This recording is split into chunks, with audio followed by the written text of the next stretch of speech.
My husband's adopted sister invited me out to dinner, and while we were eating, disaster struck. A violent earthquake shook the ground beneath us. My husband, a firefighter, rushed to the scene as quickly as he could, but fate had a cruel plan for us. We were trapped beneath a massive boulder, unable to move, and the rescuers could only save one of us. He made his choice. He chose her, the adopted sister who had always been frail and sickly, over me, his wife, who was 5 months pregnant with his child. I begged him, pleaded with him to save me, but he turned his back on me. The boulder pressed harder, and I felt the sickening crack of my arm breaking. He didn't even flinch. Alice has always been weak, he said coldly. If I leave her here, she'll die. But when I died, he lost his mind. When Grayson Blackwood arrived at the earthquake site, both Alice Blackwood and I were trapped beneath a massive boulder. I couldn't move an inch. The weight pinned me down, sending a sharp, dragging pain through my abdomen. A cold dread settled in my chest. I knew the baby inside me wasn't doing well. I hadn't heard a single sound from Alice, and worry gnawed at me. Despite my own dire condition, I forced myself to comfort her. Don't be scared, Alice, I whispered hoarsely. Your brother will come to save us soon. This morning, Grayson and I had quarreled over Alice. We were in the midst of a cold war, but even so, I believed he'd come for us. After all, I was carrying his child. Even if he didn't care for me, surely he cared about the baby. But I overestimated the weight of my existence in his heart, and our child's too. When it came down to saving one of us first, he looked at me,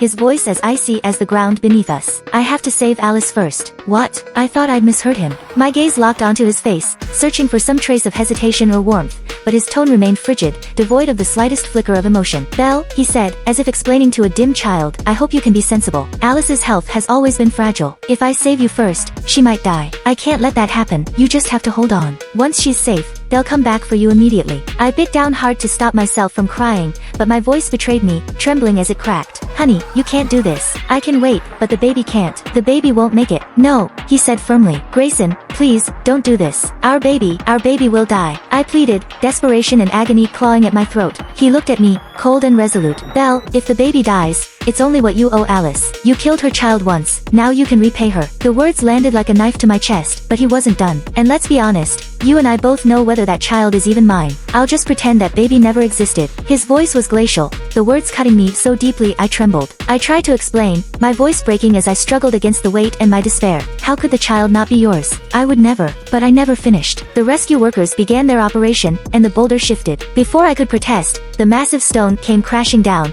plunging me into utter darkness. My heart froze solid, ice spreading through my soul. 7 years of love, the child in my womb, and yet they still couldn't compare to Alice in his heart. He even went so far as to deny his own child, just to save her. And that was how I died. I floated above, a silent, invisible witness to the scene below. I watched as Alice was pulled free, her fragile form cradled in his arms. Relief and joy radiated from him as though he'd just regained his entire world. One of his colleagues, perhaps unable to stomach the scene, muttered softly, Grayson, we still haven't found your wife. If you can't find her, keep looking, he replied curtly, without even a glance in my direction. His words sent a chill deep into my core. I was his wife, the mother of his child, and yet my life meant less than nothing to him. To him, I wasn't trapped beneath the rubble, fighting for life. I was merely out for a meal. Grayson, I was so scared, Alice whimpered, pale and trembling in his arms. When the earthquake struck, I thought I'd never see you again. My stomach hurts. Can you take me to the hospital? I'm worried about my baby. Her pitiful, tear-streaked face was enough to make him turn away completely. Without so much as a glance back, he carried her off,